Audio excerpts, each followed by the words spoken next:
통근통독 성경학교 13주차 강의 시작하도록 하겠습니다.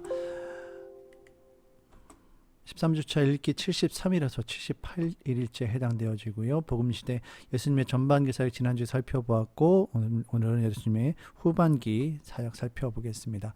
예수님께서는 전반기 동안에 갈릴리 사역에 집중을 하셨습니다. 갈릴리 지역, 이 지역에서 집중 사역을 하셨고요. 이곳에서 제자들 양육하는 것에 더 집중하셨습니다. 그러던 예수님께서 이제 예루살렘 지역으로 이제 후반기 유대 지역 사역을 하시게 되어질 텐데, 예수님께서 초막절과 순절을 지키기 위해 예루살렘을 방문하게 되어지시죠. 그런데 이때 예루살렘을 방문하면서 이곳에서 하나의 사건이 일어납니다. 바리새인과 서기관들이 이제 예수님에게 가늠하는 현장에서 사로잡힌 여인을 예수님 앞에 데리고 옵니다.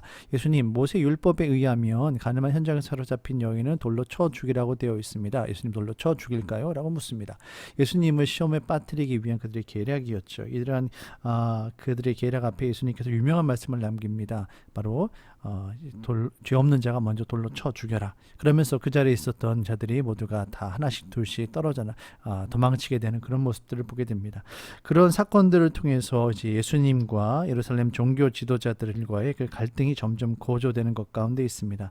그런 상황 가운데서 예수님께서 이제 선한 사마리아 비유를 말씀하시고 이제 부자에 대한 비유를 말씀을 하십니다. 이곳에서 중요한 이슈가 무엇인가 하면 바로 누가 이제 선한 이웃인가, 누가 이웃인가, 그리고 재물이 중요한가, 사람이 중요한가에 대한 말씀을 하시죠. 이런 것들 보실 때 우리가 중요하게 여겨야 될 것은 예수님께서 가르치신 세계관입니다. 예수님께서 세계를 어떻게 바라보셨는가? 우리 지난주에 살펴보았죠. 우리는 변혁주의로서 이 땅 가운데 살아가야 된다라고 말씀을 했습니다. 우리는 비록 이 땅 가운데 in the world, 이 세상에 속해서 살아가지만 결코 세상 가운데 세상에 속한 사람이 아니라 세상을 변화시키는, 세상 속으로 파송받은 하나님 나라의 대사로서 살아야 된다라는 것을 말씀을 드렸습니다. 이것을 지난주에 네 가지의 형태로서 격리를 했습니다. 격리주의, 적응주의, 구획주의, 그리고 변혁주의로 설명을 드렸죠. 격리주의는 세상과 완전히 담을 쌓고 살아가는 거고요. 적응주의는 세상에 적응하여 세상과 보타며 살아가는 겁니다. 그렇다면 구획주의는 뭘까요? 성과 속을 나누어서, 예를 들면 주일에는 거룩한 사람으로, 평일에는 세상에 속한 사람으로 살아가는 거예요. 정말 하나님께서 원하시는 것은 이처럼 격리주의, 적응주의, 구획주의가 아니라 바로 변혁주의의 삶입니다. 변혁주의는 세상을 그리스도의 문화로 변혁시키며 살아가는 삶입니다. 그리스도의 대문화, 다시 말씀드려서 카운터 컬처를 세우는 자가 바로 우리들의 모습입니다. 선한 사마리아 사람들과의 그 비유에서 예수님께서 하시는 말씀이 바로 이 가늠한 여인과의 갈등에 있어서 그런 얘기를 하시죠. 율법사 가운데 한 사람이 예수님에 찾아와서 어떻게 하면 영생을 얻을 수 있습니까? 라고 묻자 예수님께서 반대로 율법사에게 너희가 중요하게 여기는 그 율법에서는 무엇이라 말하느냐. 그래서 율법사가 하는 얘기가 하나님을 사랑하고 이웃을 사랑해야 된다라고 말을 합니다. 예수님께서 그렇다면 그 율법대로 지켜서 하나님을 사랑하고 이웃을 지켜야 한다라고 말씀을 하시죠. 그러면서 정말 누가 진정한 이웃 사랑인가, 정말 누가 이웃을 사랑하는 사람인가를 바로 이 선한 사마리아인 비유를 통해서 말씀을 하고 계십니다. 근데 중요한 것은 이 선한 사마리아의 비유 가운데에 바로 제사장 레위인을 비판을 하시죠. 반대로 이스라엘 사람들이 적대적으로 여겼던 그 사마리아인이 좋은 모습으로 선한 이웃으로 나타납니다. 이 유대인들에게 있어서의 이웃은 자신에게 있어서 신앙의 동지의 정치적인 종교적인 동지를 말했습니다. 그래서 바리새인은 바리새인끼리, 사두개인은 사두개인끼리, 헤롯 땅, 열심당들이 자신과 뜻과 의지가 맞는 사람들끼리만 끼리끼리 이웃을 이웃으로 여기며 함께 동지로 섬기며 여기며 있었던 것이죠. 예수님께서는 그걸 말씀하시는 게 아니었어요. 예수님께서 있어서의 이웃이라는 것은 요한복음 3장 16절에서 하나님께서 세상을 이처럼 사랑하사라고 말씀하셨죠. 이 세상, 하나님께서 사랑하신 이 세상은 예수님을 믿는 사람들 뿐만이 아니라 아직까지 죄악 가운데 있었던 예수님을 알지 못하는 모든 사람들입니다. 다시 말씀드려서 예수님에게 있어서 이웃은 하나님 나라 백성 전체 또는 백성이 되어야 하는 모든 사람을 의미하는 겁니다. 예수님에게 있어서 이웃의 범주는, 이웃의 그 바운더리는 훨씬 더 우리의 상상을 뛰어넘는 그런 모습이죠. 그래서 우리가 남이가 좋은 게 좋은 것이다라면서 우리의 그 어떤 우리 안에 있는 사람들끼리 좋아하는 이런 모습들은 우리가 정말 금기시해야 할 모습 가운데 하나라고 생각되어집니다. 지난주에 살펴보았던 격리주의, 적응주의, 구획주의, 변혁주의 도표로 이렇게 정리해 보았습니다. 우리는 변혁주의 삶을 살면서 세상 가운데 살아가지만 세상에 속한 사람이 아니라, 그렇다고 세상을 적대시하며 살아가는 것이 아니라 세상 가운데 속해서 세상 속으로 들어가서 세상을 변화시키는 하나님 나라 대사로 살아야 된다라는 말씀 함께 나누었습니다. 자, 이제 8부 이제 예수님의 베레아 지역 사역을 함께 살펴보시겠습니다. 자, 누가복음 15장을 중심으로 이제 살펴볼 텐데요. 여기서는 하나님의 마음을 살펴볼 수가 있습니다. 잃은 것을 되찾는 하나님의 마음에 대한 세 가지 비유가 나옵니다. 잃은 한 마리 양, 잃은 동전, 그리고 탕자의 비유가 있지요. 이 돌아온 탕자의 비유, 특히 이 가운데 돌아온 탕자의 비유를 살펴보시면 탕자는 자기 인간 중심성, 자신의 삶의 주인이 되려 합니다. 우리 통통의 용어를 빌리자라면 인위의 삶을 살았던 사람이 바로 탕자였어요. 이 탕자의 삶은 아버지 집을 떠난 탕자는 에덴에서 추방되었던 아담과의 모습과 비슷하고요. 오늘 인위 가운데 살아가는 우리들의 모습과 비슷합니다. 그러나 인위의 삶을 살아가는 이 탕자에게 결코 풍요로운 풍족한 삶은 있을 수 없었고요. 만족이 있을 수가 없었습니다. 인위가 왕성한 곳에는 결코 문제가 없지요. 우리가 살아야 할 방법은 신의로 돌아가는 것뿐입니다. 이 탕자가 인위의 삶을 내어놓고 신이, 다시 말씀드려서 아버지 집으로 돌아가게 되어지고 아버지를 의지하게 되어질 때 탕자의 삶이 변화되고 풍요로움을 누리게 되었다는 것을 우리가 말씀을 통해 배울 수가 있었습니다. 우리가 이것을 통해 깨달아야 될 것은 정말 인위의 삶을 끊고 신의 삶으로 돌아가야 된다라는 것이지요. 자, 계속해서 예수님께서 이제 누가복음 15장에서 잃어버린 것을 되찾는 기쁨에 대해서 말씀하셨다면 16장에 더 나아가서 재물과 이웃과의 관계에 대한 비유를 말씀을 하십니다. 그러면서 우리가 마음을 쏟아야 할 것은 재물이 아니라 바로 사람이다라는 것을 말씀하고 계세요. 자, 불의한 청지기, 그리고 이 16장에서 불의한 청지기, 돈을 좋아하는 바리새인, 그리고 부자와 나사로의 비유를 말씀하시면서 이 비유를 통해서 예수님께서는 당시 재물을 탐냈던 종교 지도자들을 질타하시고요. 부자의 삶이 죄가 될 수는 없어요. 부자라고 해서 모두가 다 죄인인 건 아니에요. 하지만 그 재물에 마음을 쏟게 되어지면 결국 나눔과 섬김이라는 이웃사랑이라는, 어떻게 보면 십계명에서 중요하게 여기는 하나님 사랑과 이웃사랑, 이 관계성에서 그 선지자적 영성과 제사장 영성을 충실하게 이룰 수가 없다라는 거죠. 다시 말씀드리면 재물에 마음을 두게 되면 하나님의 나라로부터 멀리 떨어질 수밖에 없다. 그래서 너희 마음 가운데 두 주인을 섬기지 말아라. 재물이 아니라 하나님을 섬기라라고 말씀을 하고 계십니다. 우리가 진정 이 세상을 주인 삼고 사는 사람들이 아니라 하나님을 주인 삼고 사는 사람이 되어야겠습니다. 자, 이 베라 지역에서 또 한 중요한 사건이 있습니다. 바로 죽은 나사로를 살리는 사건이죠. 죽은 나사로를 살리실 때에 예수님께서 마르다에게 중요한 말씀을 하십니다. 요한복음 11장 23절에 있는 말씀인데요. 내 오라비가 다시 살아나리라 라고 말씀하시자 그 마르다가 마지막 날에 주님 다시 오실 날에 그때 다시 날 줄 믿습니다 라고 말하면서 자신의 오라비 나사로가 다시 살아날 것이다 라는 믿음을 온전히 갖지 못하죠. 그러한 마르다를 향해서 예수님께서 나는 부활의 생명이니 나를 믿는 자는 죽어도 살겠고 무릇 살아서 나를 믿는 자는 영원히 죽지 아니하리니 이것을 내가 믿느냐라고 말하면서 마르다의 믿음의 고백을 요청하고 계십니다. 우리의 삶 가운데 하나님의 능력, 예수님의 기적, 능력이 나타나길 원한다면 그 예수님의 능력 더하기 우리들의 믿음의 고백, 순종이 있어야 됨을 여러분 기억하시길 바랍니다. 예수님께서 가나 혼인잔치에서 물을 포도주로 바꾸는 그 기적 가운데에 예수님의 능력이 있었지만 거기 하나가 더 있었다라는 것을 우리는 반드시 기억해야만 합니다. 무엇이 있었습니까? 바로 하인들이 예수님의 말씀에 순종하는 거였죠. 그 순종이 있었기에 그들이 그 능력을 경험할 수가 있었다라는 것 기억하시길 바랍니다. 계속해서 이제 예수님께서 이제 하나님 나라에 대해서 말씀을 하고 계세요. 자, 예수님께서 이제 하나님의 나라에 대해서 설명하시는데 이제 바리새인들이 예수님에게 하나님의 나라가 어느 때에 임합니까? 어느 때에 임하고 그 징조가 무엇입니까? 이런 것들에 말씀을 물어보죠. 그때 예수님께서 하시는 말씀이 하나님의 나라는 볼 수 있게 임하는 것이 아니다. 여기 있다, 저기 있다 할 수도 없다. 하나님의 나라는 여기서 아주 생뚱맞은 말씀을 하세요. 뭐라고 하시냐면 하나님의 나라는 너희 안에 있다라고 말씀하세요. 이 너희라는 말은 여러분 복수입니다. 복수. 그래서 나와 너, 하나님과 우리의 사이, 나와 우리 이웃과의 사이, 우리 가정과 직장과 학교와 교회 이 공동체 가운데에 하나님의 나라가 이루어져야 함을 우리가 하나님께서 예수님께서 말씀하고 계세요. 우리가 사람과 사람 사이에 있어서 하나님의 사랑, 예수님의 사랑 그 정신을 가지고 서로가 섬기며 살아갈 때에 그곳에서 진정한 하나님의 나라를 맛보게 될 줄로 압니다. 계속해서 예수님께서 이제 그 예루살렘에 들어가시는 마지막 사역을 좀 보도록 하겠습니다. 예수님의 마지막 일주일 동안의 사역이지요. 종료주일입니다. 6월절을 앞두고 이제 종료주일이 되어져서 예수님께서 이제 나귀 새끼를 타시고 예루살렘 성에 들어가시는 모습을 우리가 보고 있습니다. 이사야 선지자가 이거나 종의 모습이지요. 사람들이 호산나 다윗의 자손이 하면서 예수님을 환영하는 모습이 여기 볼 수가 있어요.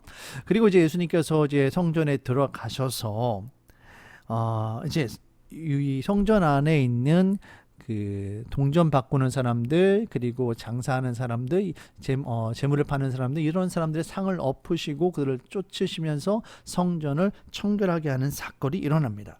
자, 이것을 이해하기 위해서 당시에 있었던 유월절이라든지 이 제사장에 대한 것들 특별히 이 성전에 있어서 제사장들과 이 상인들이 결탁해서 얼마나 부패한 일들을 벌였었는지 우리가 좀 함께 좀 살펴보도록 하겠습니다. 여러분 좀 설명을 드리면 좀 쉽게 이해를 하실 수가 있을 것 같아요.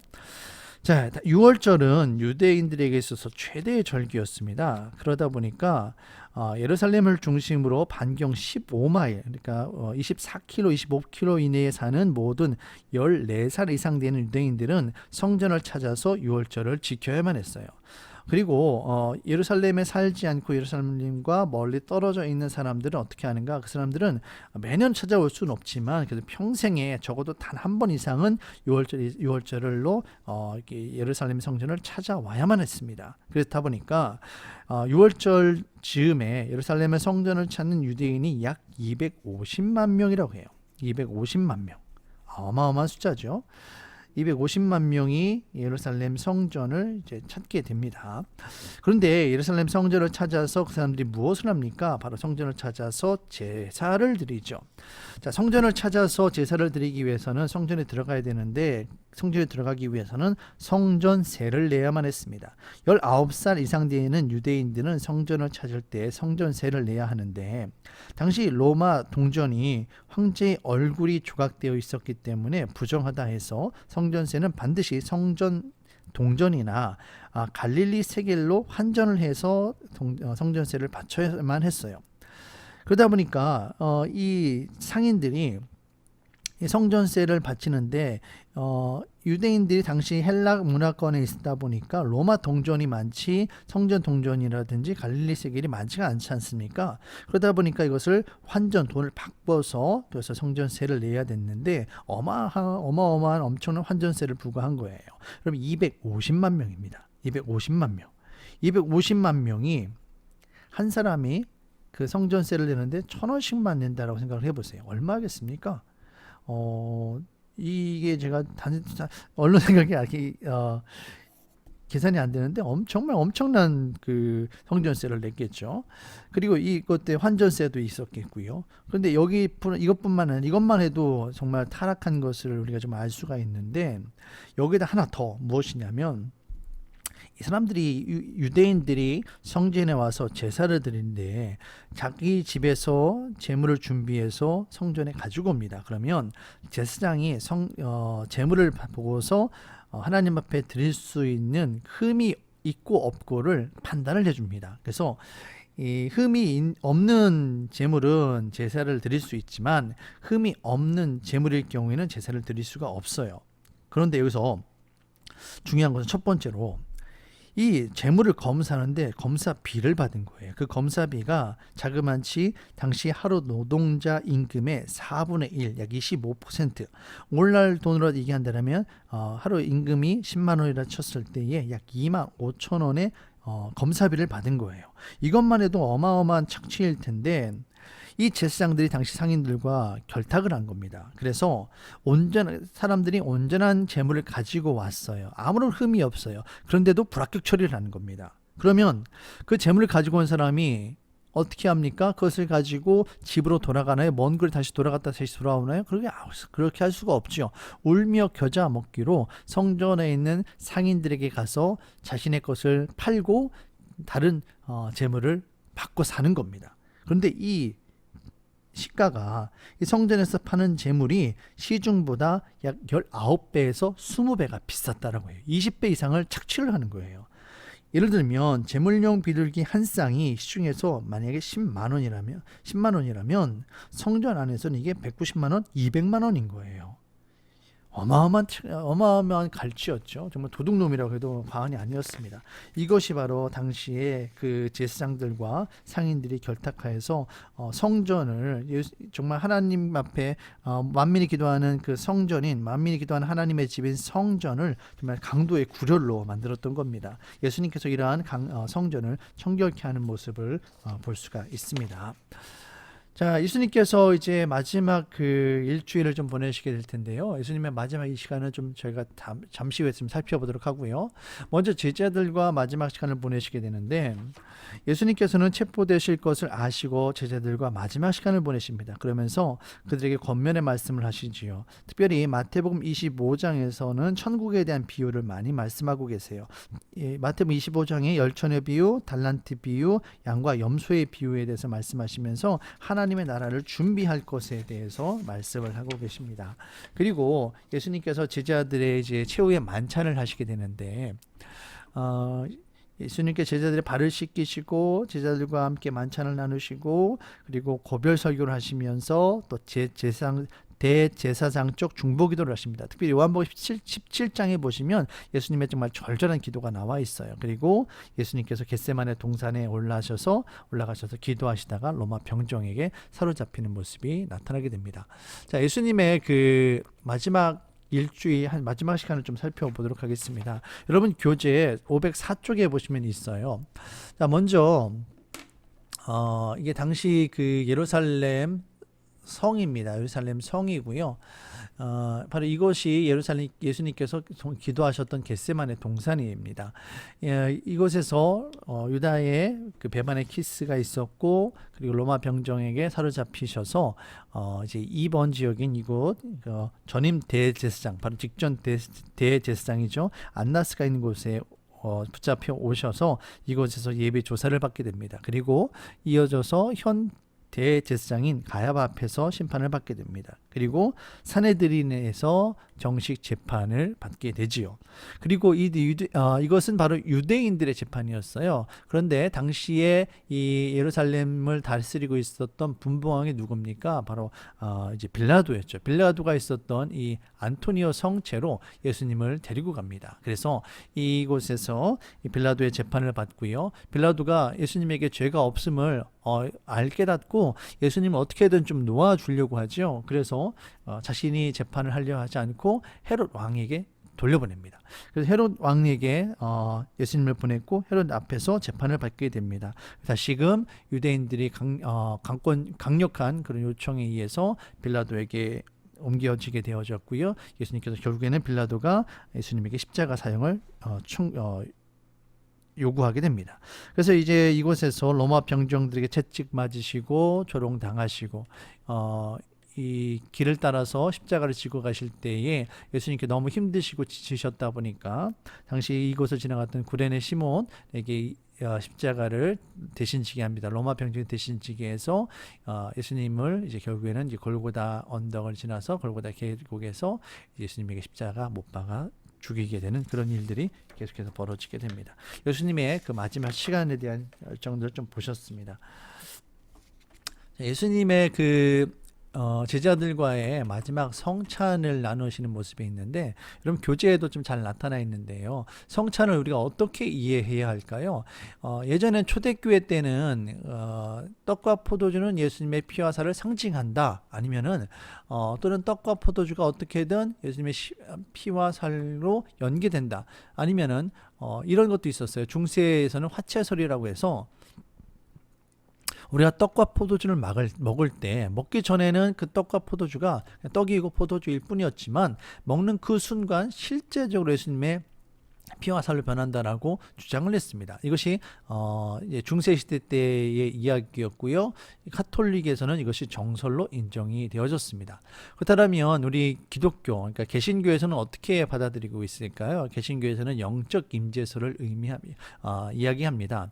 다시 말씀드려서 떡과 포도주를 먹는데 우리가 먹는 것은 실제적인 예수님의 피와 살이 아니라 떡과 포도주를 먹는 거예요. 하지만 그곳에 예수님께서 육체가 아닌 영적으로 임재한다라고 이렇게 이해를 하고 있습니다. 자, 여러분 어려우실 수 있을 텐데 그래도 우리가 중요하게 여길 것은 영적 임재설 개신교에서는 이야기하고 있다. 이 정도만 여러분께서 아시면 되겠습니다. 예수님의 십자가 대속의 죽으심입니다. 금요일 제6월절을 앞두고 있지요. AD 30년 4월 6일 목요일 자정입니다. 겟세마네 동산에서 대제사장 안나스의 성전까지 그리고 경비병에게 가룟유다의 배반 키스로 예수님의 신분이 확인되고 그들에게 체포가 됩니다. 밤이 새도록 안나스와 대제사장의 신문을 거쳐 사형 언도받고 집행하기 위해 금요일 아침 이른 아침에 총독 본디오 빌라도에게 재판을 의뢰받지요. 그리고 빌라도를 압박하여 유대인들이 결국엔 예수님에게 사형을 언도하고요. 곧바로 집행하게 됩니다. 이때가 AD 30년 4월 7일 금요일 이른 아침이 됩니다. 유대인의 달력에 의하면 이제 유대인들은 하루의 시작이 토요일부터 시작이 되어져요. 그래서 4월 7일 금요일 저녁이 이제 안식일이 되어지게 됩니다. 그래서 예수님께서 이제 안식일 전에 금요일 아침에 십자가에 못 박히게 되어지시는 거죠.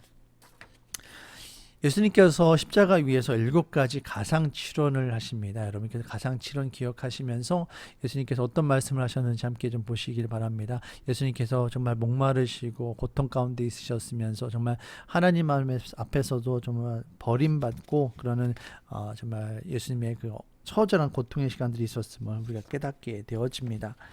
자, 그리고요, 예수님의 이제 빈 십자가 무덤입니다. 자, 십자가에 달리게 되면 사형수들은 대개 그 사흘 동안 사흘 정도 버티거나 어떤 경우에는 일주일을 버티기도 했다라고 그래요. 그래서 로마 사형 집행관들은 이 사형수들이 죽을 때까지 나무에 두어서 죽게 하고 심지어는 죽은 이후에도 매달아 놓아서 날짐승들의 먹이가 되게 했습니다. 근데 예수님께서 십자가 달리실 때가 언제였는가 하면 금요일 이제 아침이었어요. 금요일 시간이었죠. 그러다 보니까 예수님께서 이제 금요일 해질 무렵이 되어서 이제 안식일이 시작되어지는데 유대인들이 6월절에 낀 안식일이 시작되는데 이 예수님과 두 강도의 시신이 십자가 달려 있는 그 모습이 부정하다고 여겨져서 얼른 그 시신을 처리할 것을 로마 병정들에게 요청을 합니다. 그래서 로마 병정들이 먼저 강도의 시신을 내리죠. 강도의 시신을 내려가지고 그들이 죽었는지 살았는지 확인하기 위해서 그들의 다리를 꺾어서 부러뜨립니다. 자, 그렇게 하는데 이제 예수님에게 갔는데 예수님께 가서 보니 로마 병정들이 보기에 예수님께서 이미 돌아가신 것을 확인이 되는 거예요. 이미 운명하신 거죠. 그래서 다리를 꺾지 않습니다. 대신에 창으로 옆구리를 찔러요. 이 다리를 꺾지 않았다는 이 모습이 이사야 선지자에 나와 있었던 예수님에 대한 예언의 말씀을 성취하는 것이기도 합니다. 자, 이렇게 십자가 달려 죽으신 예수님께서 아리마대 요셉의 무덤에 묻히셨고요. 니고데모가 모략과 침향 섞은 것 100근으로 장례 의식을 치르게 됩니다. 자, 이것이 여러분 보시는 것이 당시에 있었던 예수님의 그 무덤을 실제로 재현해 놓은 그런 모습이라고 하는데, 이 네모다란 곳에 그 시신을 안치하고요, 세마포로 싸서 시신을 안치하고 이 무거운 돌을 돌려 놓는 거죠. 근데 이것이 당시에 예수님께서 죽은 지 사흘 만에 부활하신다라는 그 예언의 말씀이 있었기 때문에 유대 지도자들이 예수님의 제자들이 예수님의 시신을 훔쳐가 가지고 예수님께서 예언대로 부활하셨다라고 이야기할 것으로 이렇게 염려를 하고 걱정을 하죠. 그래서 예수님의 무덤을 큰 돌로 막아놓고 거기다 봉인을 합니다. 그리고 군인으로 하여금 지키게 합니다. 그런데 예수님은 그 모든 것들과 상관없이 부활하시죠. 자, 부활하신 예수님에 대해서 좀 보시겠습니다. 예수님께서는 이제 안식일, 토요일을 지나시고 이제 주일 아침에 안식을 하게 이제 부활하시게 됩니다. 자, 부활하신 예수님 이제 마리아를 비롯해서 여인들을 이제 만나게 되어지시죠. 그리고 이제 베드로에게도 나타나시고요. 그리고 엠마오에 가는 제자들, 엠마오 예수님께서 돌아가셨다라는 그 슬픔 가운데 낙심하여서 엠마오로 가던 제자들에게 예수님께서 함께 가시면서 떡을 떼고 나누실 때에 그들의 눈이 밝아져서 예수님의 심을 알아보게 되는 그런 모습이 있습니다. 그리고 예수님이 10제자에게 나타나시죠. 그곳에 이제 도마가 없었어요. 가룟 유다는 이미 자살해서 죽은 이후였고요. 도마가 그 자리에 없었죠. 그래서 도마가 나는 예수님의 십자가에 못 박히신 그 손과 옆구리에 그 옆구리에 있는 창자국과 손에 있는 못자국을 보기 전까지 믿을 수 없다라고 하자 그 도마에게 나타나셔서 예수님께서 믿음을 가질 것을 요청을 하십니다. 그리고 이제 그럼에도 불구하고 제자들이 이제 낙심해서 갈릴리로 이제 도망을 가죠. 그래서 이제 물고기를 잡고 있는 그들에게 예수님께서 다시금 나타나셔서 그들에게 부활의 주님으로 나타나시고 그곳에서 베드로를 만나시면서 베드로에게 네가 나를 사랑하느냐 3번 물으시고 그리고 3번 양을 치라 양을 먹이라 하면서 베드로를 회복시켜 주시는 모습이 나타납니다. 자, 그리고 그렇게 예수님께서 제자들과 약 40일간 더 계시다가 감람산에서 제자들이 지켜보는 것 가운데 하늘로 올라가시게 되어집니다. 이것이 바로 예수님의 그 부활하신 이후의 행적들이에요. 자, 그러면서 감람산에서 예수님께서 승천하실 때에 제자들에게 위대한 지상 대명령을 내리십니다. 바로 마태복음 28장 18절, 19절, 20절에 있는 말씀입니다.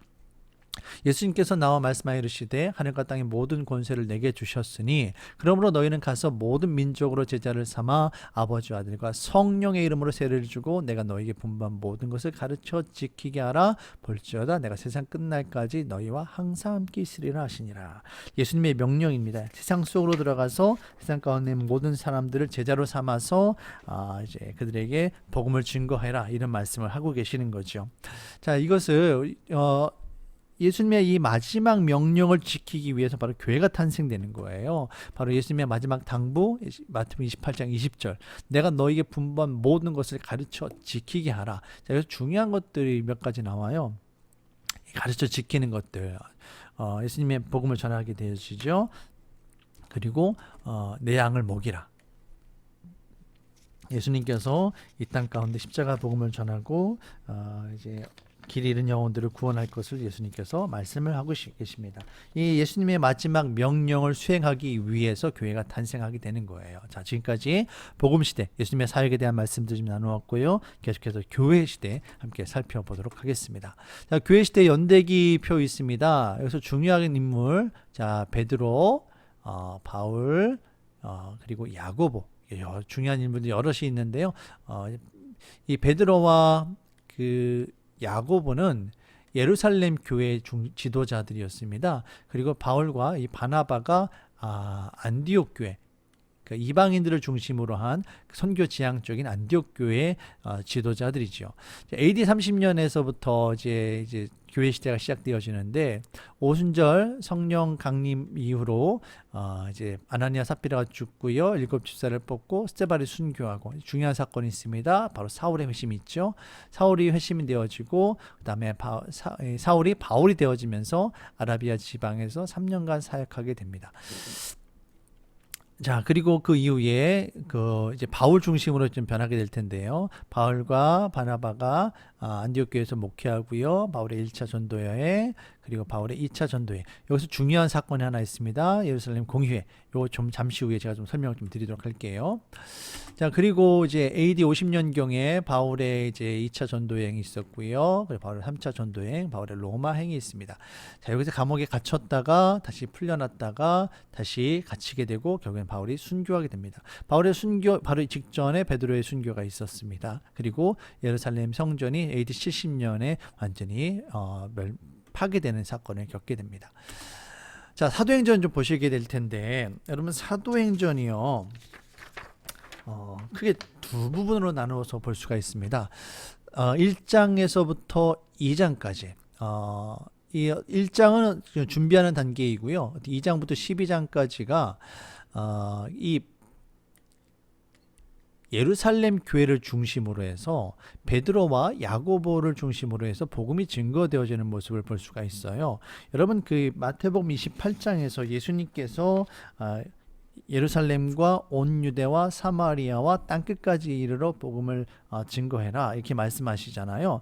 그 모습이 여기서 그대로 나타납니다. 이제 예루살렘 교회가 처음에 이제 예수님의 제자들, 특별히 베드로와 예수님의 형제였던 야고보를 중심으로 예루살렘 교회가 세워지게 됩니다. 그래서 전반부는 초대교회 가운데 하나님의 나라가 확장되는 모습이 이 베드로와 야고보를 중심으로 예루살렘 교회 중심으로 나타나는 모습을 살펴볼 수가 있어요. 근데 여기서 좀 중요하게 여길 인물이 또 한 사람이 바로 바나바입니다. 바나바가 베드로와 함께 초대교회 가운데 중요한 역할을 감당하게 되는데, 이 바나바가 이 중요한 역할이 또 뭐냐면 이 사도 바울이에요. 사도 바울에게 있어서 멘토가 되어져서 이 전반기 동안에 특별히 사도 바울이 다메섹 도상에서 예수님을 만난 이후에 그가 준비하는 기간이 있습니다. 아라비아 지역에서 3년 정도 있고요. 그 다음에 이제 바나바와 함께 안디옥 지역으로 옮겨서 그곳에서 함께 목회를 하면서 바나바의 리더십 아래서 바울이 훈련되게 됩니다. 그래서 그 이후로 바나바와 바울, 처음에는 바나바와 바울이었는데 그 이후에는 바뀌어서 바울과 바나바가 되어져서 바울 중심으로 사도행전의 후반부가 전개가 되어지고요. 이제 바울을 중심으로 예루살렘과 온 유대를 넘어서 사마리아와 땅끝까지 복음이 증거되어지는 모습이 나타나게 됩니다. 사도행전의 후반부의 중요 인물은 바로 사도 바울이 되겠고요. 중요한 교회는 바로 안디옥 교회가 되겠습니다. 자, 시간 흐름으로 보는 교회 시대입니다. 자, 여러분, 이 AD 30년 성령 강림이 있었고요. 스데반의 순교를 통해서 이제 예루살렘 교회에 있었던 그 유대인들이 흩어지게 됩니다. 그러면서 안디옥 교회도 생기게 되고요. 여러 교회들이 생기게 되어지죠. 중요한 사건 AD 34년 바울의 회심이 있습니다. 이 시간 동안에 교회가 이제 형성되어지고요. 여기에서 바울의 회심 이후에 이제 바나바를 통해서 바울이 준비가 됩니다. 그래서 약 10년 시간 동안에 이제 바울과 바나바가 함께하면서 이제 바울이 준비가 되어지고요. 그리고 바울의 1차 전도 여행, 2차 전도 여행, 3차 전도 여행, 그리고 4차 로마 여행까지 진행되어지게 됩니다. 자, 그리고 중요하게 여기 지금 나타나진 않지만 여기 1차 여행과 2차 여행 사이에 예루살렘 공휴회가 있어요. 여러분 이것에 대해서 잠시 후에 제가 좀 설명을 좀 드리도록 할게요. 자, 그리고 바울이 1차 전도 여행 가운데 여러 서신서들을 썼다라는 걸 보실 수가 있고요. 그리고 여기에 나타나 있지 않지만 여기 약 이 정도 부분에 사복음서가 기록되었다라는 거 여러분께서 기억하시면 되겠습니다. 자, 사도행전의 전반부에는 교회 특별히 형성기에는 이제 베드로와 이제 예루살렘 교회 중심으로 교회가 확장되어졌고요. 후반기에는 사도 바울과 안디옥 교회를 중심으로 복음이 증거되어졌다. 이것을 여러분 기억하시면 되겠습니다. 자, 시간 흐름으로 보는 교회 시대입니다. 자, 복음 시대 사복음서 예수님에 대한 말씀을 하고 있습니다. 그러나 기록된 연대는 61년에서 70년 사이다라는 거 말씀을 드리고요.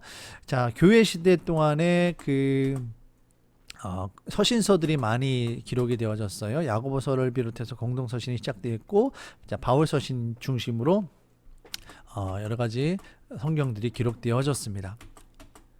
자, 이런 것들 시간 흐름 여러분께 기억하시면서 성경을 읽으시면 좋을 것 같습니다. 자, 사도행전으로 보는 하나님의 나라입니다. 하나님의 나라는 성령의 권능으로 임했죠. 오순절 성령 강림 사건으로부터 초대교회 하나님의 나라 확장이 시작되어졌습니다. 그리고 하나님의 나라는 모든 사람에게 임했습니다. 온 예루살렘과 온 유대인들뿐만이 아니라 사마리아와 땅끝까지 모든 민족에게 하나님의 나라는 적용되어지게 됩니다. 그리고 하나님의 나라는 점진적으로 확장이 되어집니다. 한 곳에 머물러 있는 것이 아니라 계속해서 확장이 되어지지요. 그러다 보니까 여기서 사도행전에서 정말 중요한 것은 모든 사람에게 임하고 점진적으로 확장이 된다. 하나님의 나라의 주인이 누구일까요? 바로 하나님이시죠. 그리고 이 하나님 하나님의 나라는 성령 하나님의 능력을 통해서 나타납니다. 교회는 성령 하나님이 주인이십니다. 사도행전 1장 8절 오직 성령이 너희에게 임하시면 너희가 권능을 받고 예루살렘과 온 유대와 사마리아 땅끝까지 이르러 내 증인이 되리라. 우리가 예수님의 증인이 되어져 할 텐데 그 중요한 것이 전제 조건이 있어요. 무엇입니까? 오직 성령이 너희에게 임하시면 성령이 임하셔야만 하는 겁니다.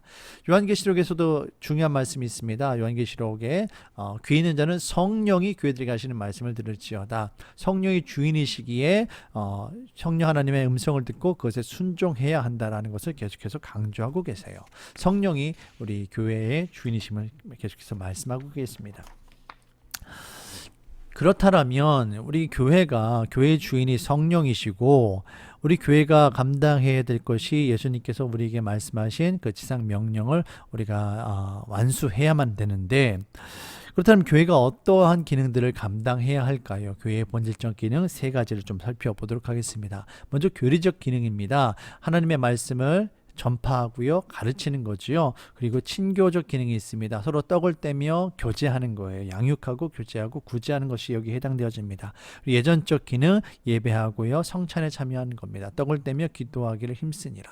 자, 우리가 이것들을 기억하면서 우리 교회 가운데 물론 교회마다 특징이 있어요. 어느 교회는 말씀을 강조하는 교회가 있고요, 어느 교회는 교제를 강조하는 교회가 있습니다. 어느 교회는 예배를 강조하는 교회가 있어요. 하지만 이 세 가지 가운데 어느 하나도 우리가 소외돼서는 빠져서는 안 돼요. 물론 강조하는 것이 차이는 있을 수 있지만 균형 있게 교회가 이 모든 기능들을 감당해야만 하겠습니다.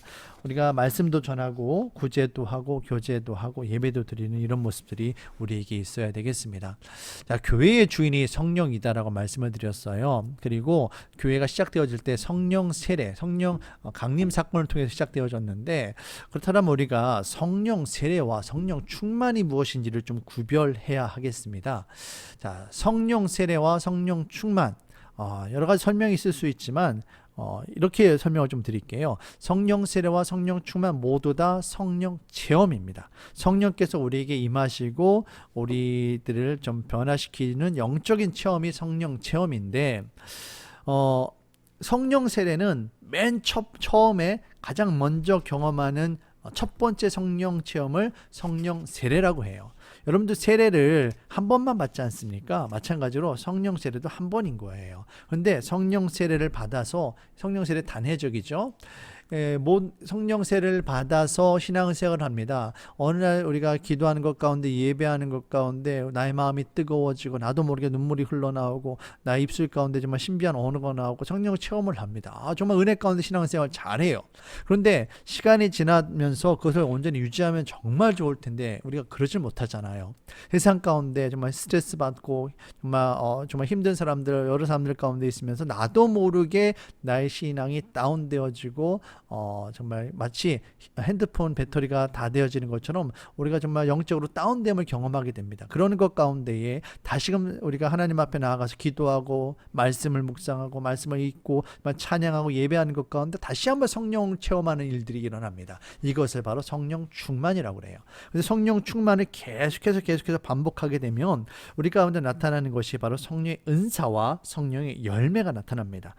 성령의 은사는 우리에게 하나님의 신비한 능력이 임하는 거예요. 그래서 그 능력으로 말미암아서 교회를 세우고 하나님의 사람들을 돕는 여러 가지 일들을 맡게 되어집니다. 그래서 성령의 은사는 일시적일 수 있어요. 그 말은 성령의 은사를 나타낼 수도 있지만 은사를 잃어버릴 수도 있게 되어지는 거죠. 그래서 성령 은사는 개발하는 게 중요합니다. 그렇다면 성령의 열매는 무엇입니까? 성령의 열매는 성령 충만 받아져서 성령께서 내 안에 임하셔서 나의 삶을 주장하시는 거예요. 그래서 내가 생각하는 것과 말하는 것과 행동하는 것과 나의 삶의 성품 모든 것이 바뀌어져서 참된 그리스도의 제자가 되어지고 성화가 되어지고 영화가 되어져서 나의 삶 가운데 정말 하나님께서 기뻐하시는 성령의 열매들을 맺게 될 때, 사랑이라든지 희락이라든지 화평이라든지 이런 성품의 변화가 있게 될 때 그래서 성령의 열매를 맺었다라고 말을 하는 겁니다. 그렇다면 성령의 열매는 우리가 일회성일까요? 아니면 영원할까요? 영원한 거예요. 한번 맺혀지게 되면 빼앗기지 않는 겁니다. 자, 사도행전에 나타난 교회 형성과 발전입니다. 자, 계속해서 말씀드리고 있는데요. 그 사도행전은 하나님 나라의 확장이에요. 근데 교회가 이 하나님 나라 확장을 감당하는데 처음에는 베드로를 중심으로 교회가 형성이 되어져요. 이때는 유대인 중심이었고 예루살렘 중심이었습니다. 그러던 것이 이제 베드로와 바나바를 중심으로 전 팔레스타인 사마리아까지, 유대와 사마리아까지 교회가 점점 변형이 되어져요. 여기에 중요한 사건이 하나 있습니다. 바로 스데반 집사의 순교 사건이에요. 교회 핍박이 임하게 되죠. 그래서 이제 예루살렘에만 머물러 있었던 초대교회 성도들이 팔레스타인 지역으로 흩어지게 됩니다. 그러면서 중요한 인물 이제 바나바가 중요한 역할을 감당하게 되어지고요. 이제 바나바가 이제 사울을 만나서 회심한 사울을 훈련시키고 이제 바울이 바나바의 인도 가운데에 후반기 이방과 땅끝까지로 복음을 전하는 사역을 이제 감당하게 되어지는 거죠. 이제 교회가 이제 초대교회가 이처럼 나아가게 되는데요. 초대교회가 여러 가지 시련을 통해서 성장하게 됩니다. 첫 번째는 베드로라든지 스데반이라든지 야고보라든지 바울이라든지 여러 가지 중요한 리더들이 있는데 이 리더들이 로마 황제들의 핍박에 의해서 순교하고 이런 사건들이 일어납니다. 그래서 교회가 예루살렘에서 흩어지게 되어지죠. 내부적인 갈등 또한 있습니다. 교회 본질적으로 아나니아 삽비라처럼 교회 본질을 온전히 이해하지 못하고 이용하려는 자들도 있었죠. 또한 헬라파 과부들이 구제 대상에서 제외되는 계파 간의 갈등도 있었고요. 그러다 보니까 사도들이 본연의 직무, 바로 말씀과 기도에 중심하고 하나님 나라 확장하는 일에 전심전력하기 위해서 7 집사를 세우게 됩니다. 그 대표적인 인물이 바로 빌립이고 스데반이죠. 자, 여러분 도표를 보시면 이제 빌립과 베드로와 요한, 베드로의 복음 증거하는 모습들이 나타나 있습니다. 여러분께서 좀 보시면 될 것 같은데 중요하게 여기 보셔야 될 건이 뭐냐면 이 예루살렘으로부터 이제 외곽으로 사마리아로 이제 해안가로 흩어지면서 이제 복음을 전하게 되었다라는 거예요. 복음이 하나님의 나라가 점점 확장되어지는 모습을 여러분이 보실 수가 있습니다. 자, 이것이 중요한 것이 초기 7 집사 가운데 7명의 집사들이 임명되는데 이 가운데 스데반과 빌립만이 중요한 역할을, 두드러진 역할을 감당하게 됩니다. 그리고 교회 초기에는 베드로와 요한이 복음 증거 사역을 감당하게 되어지죠. 그래서 이 베드로와 요한이 특별히 베드로가 예수님의 수제자였지 않습니까? 그러다 보니까 예루살렘 교회에서 중요한 역할을 감당했는데 베드로와 요한이 복음 증거 사역에 전념하다 보니까 이 예루살렘 교회 주도권이 베드로에서 이제 예수님의 형제였던 야고보로 넘어가게 되어져요. 그래서 이제 예루살렘 교회의 대표는 야고보가 되어지게 됩니다. 전반부에는 베드로였지만 후반부에는 이제 야고보로 넘어가게 된다라는 거 여러분 기억하시면 좋을 것 같아요. 자, 이제 중요한 인물 나타납니다. 등장합니다. 바로 사도 바울이죠. 사도 바울, 사도행전 9장을 보시면 사도 바울의 회심의 모습이 나타납니다. 사도 바울은 원래 길리기아 다소 출신의 사람이었어요. 이 길리기아 다소는 헬라 철학의 본고장이었고요. 이곳에 많은 이곳은 정말 부유한 사람들이 살던 곳이었어요. 이 사도 바울의 아버지가 로마 시민권자였다 보니까 당연스럽게 사도 바울 또한 로마 시민권자로 태어나게 됩니다. 유대인으로서는 베냐민 지파이지만 로마 시민권자로 태어나게 되죠. 그러면서 이 가말리엘이라는 당시에 유명한 율법 선생님이 있었는데 가말리엘의 문화생으로서 엄격한 히브리식 율법 교육을 받고 당대 최고의 율법 학자 가운데 한 사람이 되어집니다. 그래서 유대인들 가운데는 정말 당시에 떠오르는 리더 가운데 한 사람이 바로 이 사울이었습니다. 이 사울이란 이름하고 바울이란 이름에 대해서 여러분께서 좀 오해를 하시는 분이 종종 있어요. 사울은 작은 자, 바울은 큰 자, 이렇게 해석을 하시는 분도 계신데 사실은 그렇지 않고요. 사울은 히브리식 이름입니다. 유대인의 이름이에요. 사도 바울은 로마 시민권자였죠. 그러다 보니까 유대인의 이름도 있었지만 로마 시민권자로서의 로마식 이름도 있었습니다. 그게 바로 바울이었습니다. 마치 미국에서 태어난 한인 교포들 같은 경우에 그들에게는 보통 영어 이름도 있고 한국 이름도 있잖아요. 그래서 한국 이름을 쓰기도 하지만 영어 이름도 쓰는 거예요. 이 사도 바울 같은 경우에 그렇습니다. 사도행전 초반부에 사울로서 교회를 핍박할 때에는 유대인의 모습으로서 두각이 되고 있어요. 하지만 후반부에 있어서 이방인을 위한 선교사로서, 이방인을 위한 사도로서 사역을 할 때는 이방인 가운데 복음을 증거해야 되다 보니까 그들이 쓰고 있는 헬라식 그 이름에 익숙한 게 좋은 거죠. 편한 거죠. 그래서 그 이후에는 사도행전 후반부 중반 이후에는 사울이라는 이름 대신에 바울이라는 이름이 더 두드러지게 나타나고 있다는 것 여러분께서 아시면 되겠습니다. 자, 바울의 그 초기 사역에 대한 지도들입니다.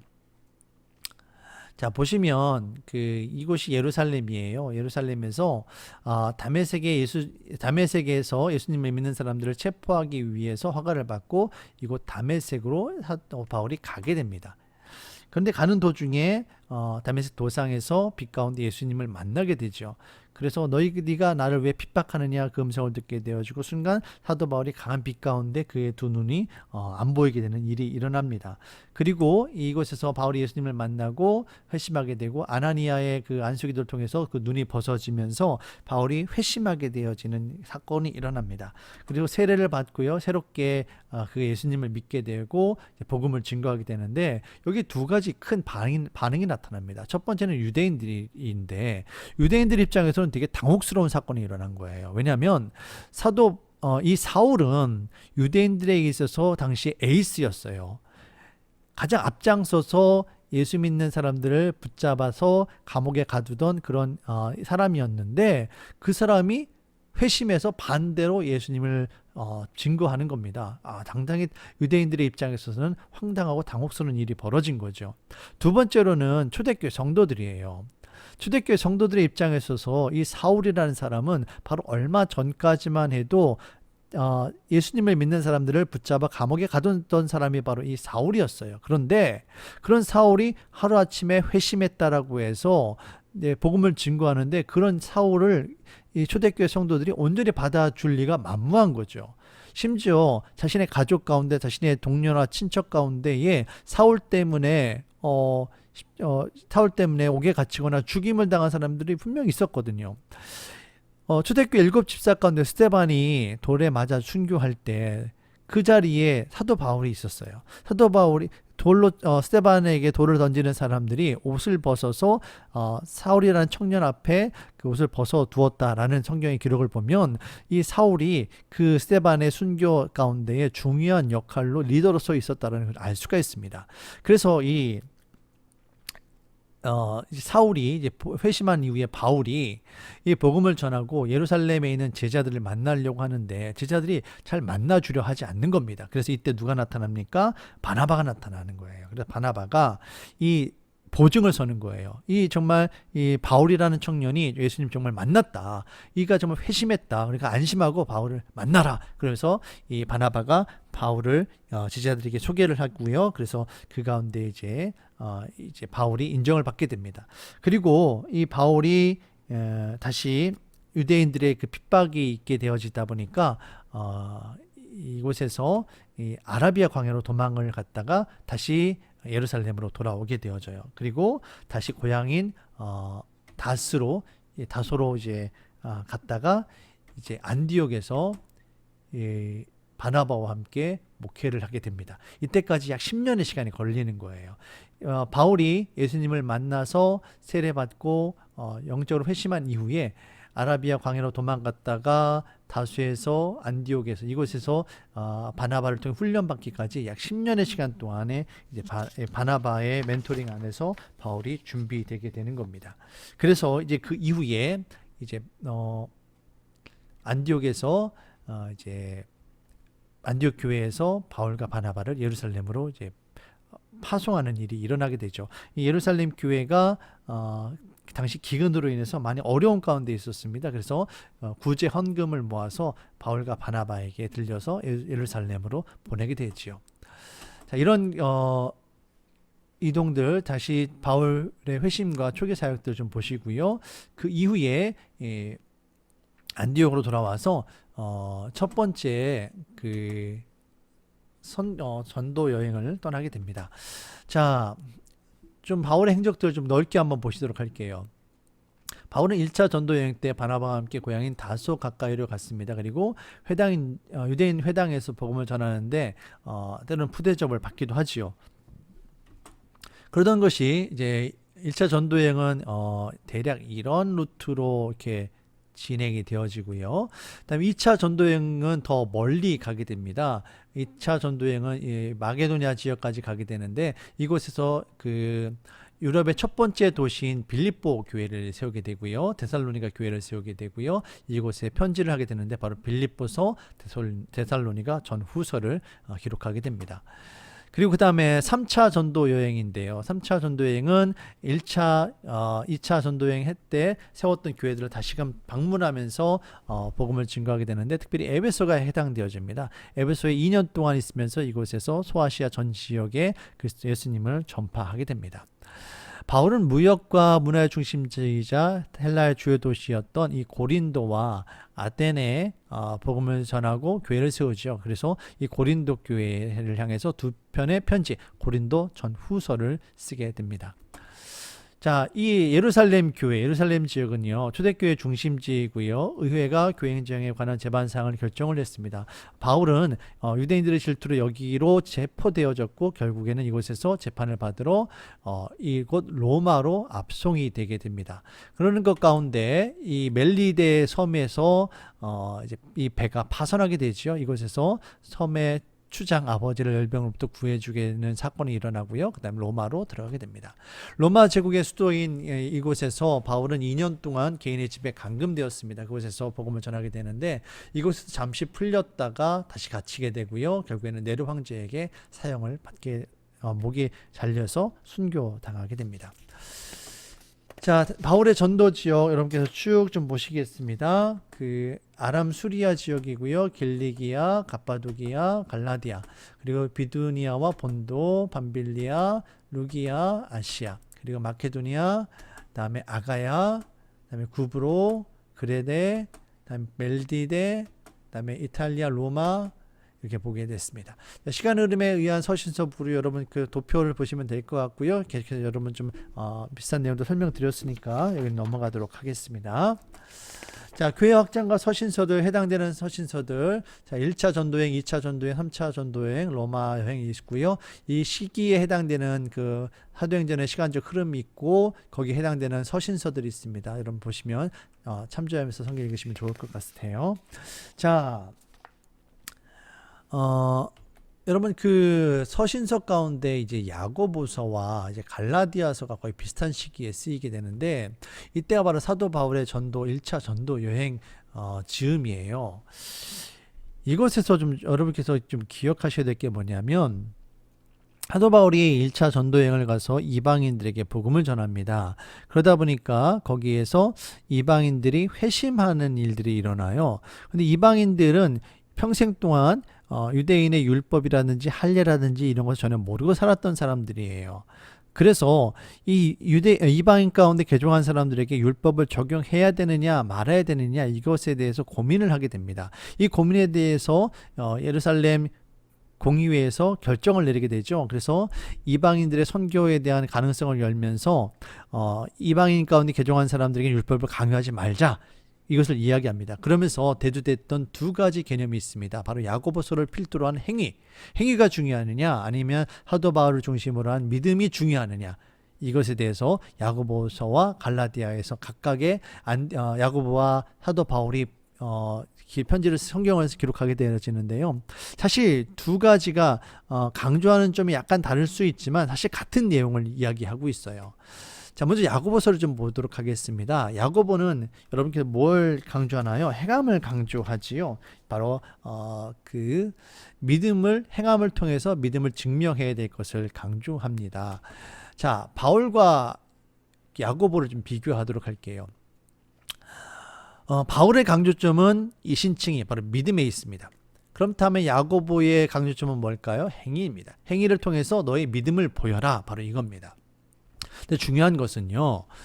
이 바울이 상대한 사람들과 야고보가 상대했던 사람들이 다르다라는 거예요. 같은 대상이 아니라 각각 서로 반대편에 있던 사람들을 상대를 했습니다. 바울은 율법주의자들을 상대했어요. 율법, 할례, 그 강조하는 사람들이었습니다. 그러다 보니까 이방인들에게는 구원이 없다라고까지 얘기했던 사람들이에요. 그런 사람들을 향해서 사도 바울이 이야기했던 것은 믿음이 중요하다. 믿음으로 말미암아 구원받는 것이지 할례 율법이 중요한 것이 아니다, 이 이야기를 해요. 그래서 바울은 이제 믿음을 강조를 합니다. 그렇다면 반대로 야고보가 누구였습니까? 예루살렘 교회의 지도자였잖아요. 그래서 그 가운데에 자유사상가들이 들어와서 교회의 그런 복음의 교회 질서를 흐트러뜨리는 그런 가운데 있었어요. 그래서 그 사람들을 상대로 너희가 믿고 있느냐? 그렇다면 그 믿음을 너의 삶을 통해서, 행위를 통해서 보여라! 라고 이야기를 하는 겁니다. 그러면서 그 행위로서 증거되어지는 믿음을 강조합니다. 그래서 결국에는 사도 바울과 야고보가 서로가 믿음을 이야기해요. 근데 사도 바울은 그 믿음으로 말미암아 그 구원받는 그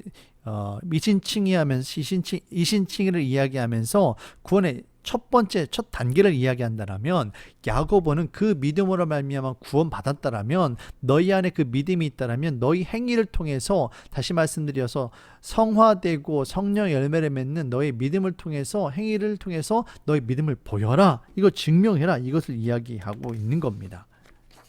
여러분께서 이 바울의 믿음의 강조에 대한 것과 야고보의 행위에 대한 강조, 믿음이 옳다, 행위가 옳다, 이게 아니에요. 서로 같은 것을 이야기하는데 서로가 상호 보완적이다라는 것을 이야기하고 있습니다.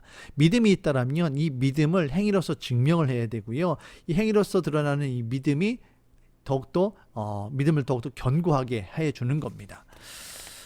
자, 야고보서의 특징입니다. 실천적 순종에 대한 강조하고 있죠. 실천을 강조하고 있어요. 그리고 믿음에 대한 순종, 바로 행위입니다.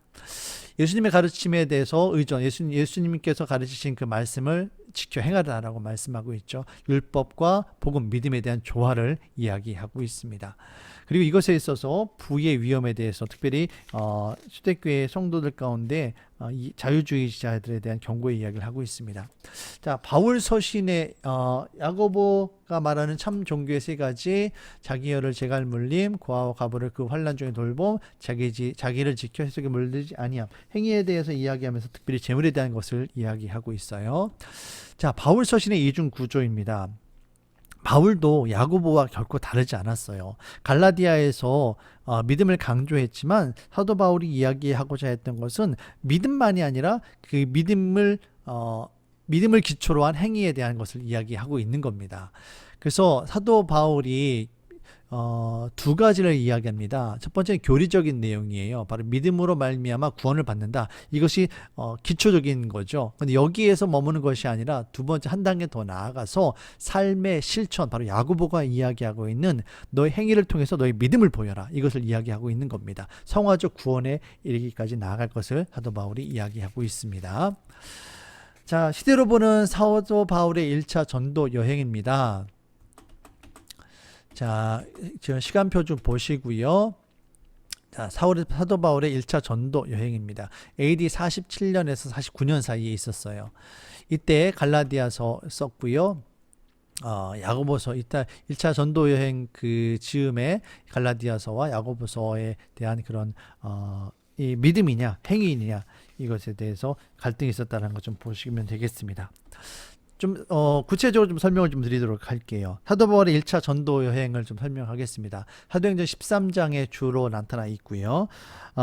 사도 바울이 회심했던 것이 AD 33년입니다. 그리고 AD 47년에서 49년에 1차 전도 여행을 떠나게 되는데요. 이때 거리로는 약 2240km, 어마어마한 거리죠. 여기를 전도 여행을 떠나게 됩니다. 이때 함께했던 인물이 바로 바나바입니다. 이 전도 여행을 통해서 발견하게 되어진 것은 뭐냐면 이방 전도의 가능성을 확인하고요, 체계화하게 됩니다. 그리고 예루살렘 공의의 결정을 통해서 이방 전도가 공식적으로 인정받게 되어지죠. 이것에서 이 1차 전도 여행을 통해서 문제가 제기되었던 것이 바로 이방인 개종에 있어서의 할례 문제입니다.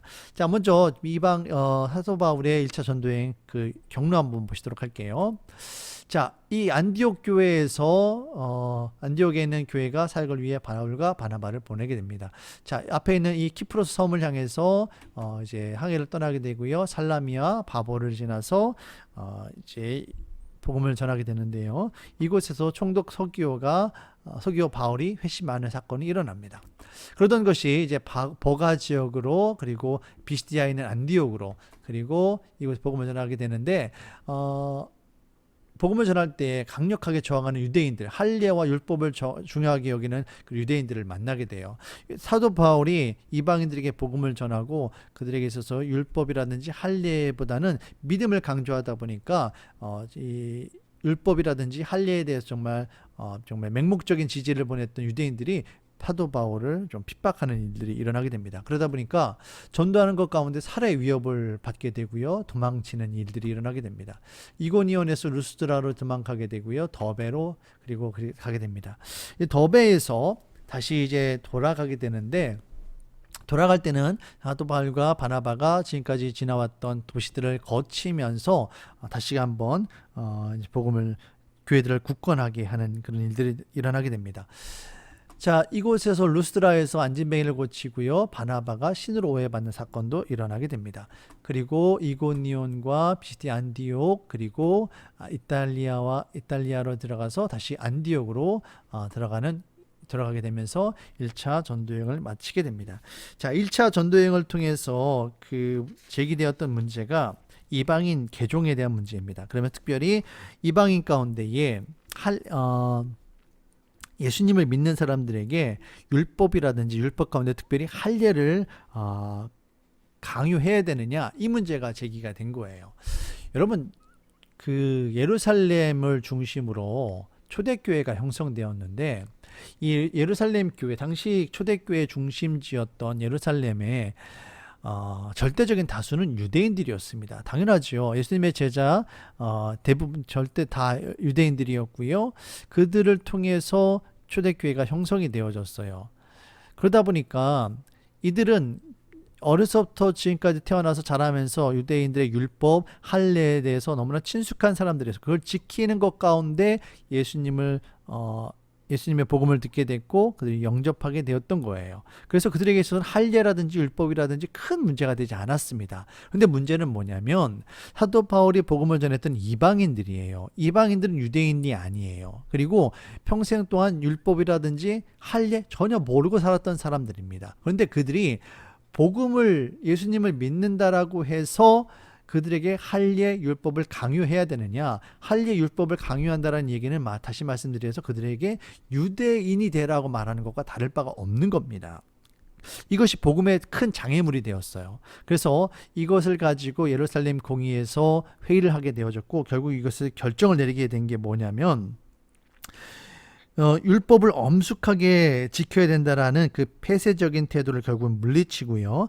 이방인들을 향한 하나님의 뜻을 자각해서 그들을 한 형제로 영접할 것을 결의하게 됩니다. 그러면서 그럼에도 불구하고 우상에 더러운 것이라든지 음행이라든지 목매어 죽인 것, 피를 멀리할 것들을 요구하게 됩니다. 그러나 할례라든지 율법에 강요하지 않게 되어지죠. 그러면서 이방 선교에 대한 문이 활짝 더 열리게 됩니다. 자, 갈라디아서입니다. 야고보서 아까 말씀드렸고요. 갈라디아서 이제 사도 바울의 전도 여행 가운데 쓰게 됐는데, 당연히 여기서는 이제 복음에 대한 것이 강조되고 이신칭에 대한 것들이 강조가 됩니다. 사도 바울의 1차 전도 여행의 결실로 쓰여진 책이지요. 갈라디아 교회에 있었던 세 부류들을 향해서 사도 바울이 이 갈라디아서를 쓰게 되는데요. 바울파가 있었습니다. 바로 이신칭의를 강조하는 사람들이었죠. 유대주의자들, 할례 율법을 강조하는 사람들, 율법 폐기론자들이 있었는데, 이들 가운데 서로의 특별히 이 복음에 대한 것들을 이야기하면서 이들의 갈등을 완화시키는 역할을 사도 바울이 하게 됩니다.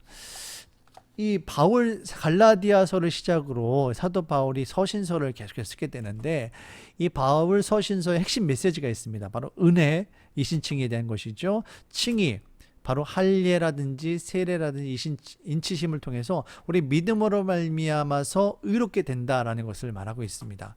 성화는 성령 체험하게 되고요. 성령 세례 받고 성령 체험하면서 성령님께서 우리 안에 역사하심으로 말미암아서 우리가 하나님의 사람으로 변화가 되는 거예요. 그렇게 되어지던 것이 우리들 덕이 쌓인다라고 표현하고 있는데 성령 사역으로 인해서 성령 열매를 맺게 되는 겁니다. 그렇게 되어져서 결국에 마지막 단계 영화까지 나가게 되는 겁니다. 구속 역사의 완성이지요. 이 모든 것이 예수님의 이름으로 이루어지게 되어지는 겁니다. 자, 율법과 은혜의 비교입니다. 자, 율법은 행위에 기초하지만 은혜는 믿음에 기초합니다. 율법은 우리를 지켜주는 거예요. 보호자하고 우리를 가르쳐 줍니다. 하지만 구원에 이르기에 하지는 못하지요. 은혜는 반대로 믿음에 기초하고요. 그리스도를 중심으로 하고 우리에게 자유를 보증해 줍니다. 그래서 율법은 행위에 기초함으로 인해서 결국에는 우리를 저주 아래 있게 하고요. 믿음을 위해서 우리를 가두고 보호하는 그런 역할을 하게 됩니다. 그리고 우리 율법을 통해서 결국에는 우리 연약함을 깨닫게 되고 예수님께로 나아가게 됩니다. 그러면서 필요한 것이 바로 이 은혜이죠. 은혜를 통해서 이제 믿음으로 의롭다 여기게 되고요. 그리스도가 우리와 함께 사시게 됩니다. 우리 불쌍히 여기시는 하나님의 은혜가 우리에게 임하시는 게 되는 거죠. 그리고 우리를 아들이자 상속자로 받아들이게 되는 겁니다. 율법은 우리의 죄를 선언하고 우리를 그리스도께로 몰아가며 순종의 삶으로 이끄는 기능을 하지만 우리를 구원하기에는 무력합니다. 우리에게 필요한 것은 바로 은혜입니다. 은혜로 말미암아 구원을 받는 거예요. 자, 성령 열매 말씀드렸습니다. 성령 충만한 것 가운데 우리의 삶이 변화되어져서 하나님께서 기뻐하시는 삶의 모습으로 변화되어지게 되는 것을 말하고 있습니다. 그리고 이것 가운데 중요하게 성령 열매가 9가지인데요. 사랑과 희락과 화평 같은 경우에는 하나님과의 관계를 의미해요. 하나님과의 관계를 의미하고요. 오래 참음, 자비, 양선은 누구와의 관계일까요? 바로 우리 이웃과의 관계이죠. 그다음에 충성, 온유, 절제는 나 자신과의 관계입니다. 이와 같은 열매를 맺게 되어지고 하나님 나라를 체험할 수 있기를 바랍니다. 자, 여기까지 여러분 교회 시대에 함께 살펴보았습니다. 긴 시간 강의 들으시느라 여러분 수고 많으셨습니다. 감사합니다.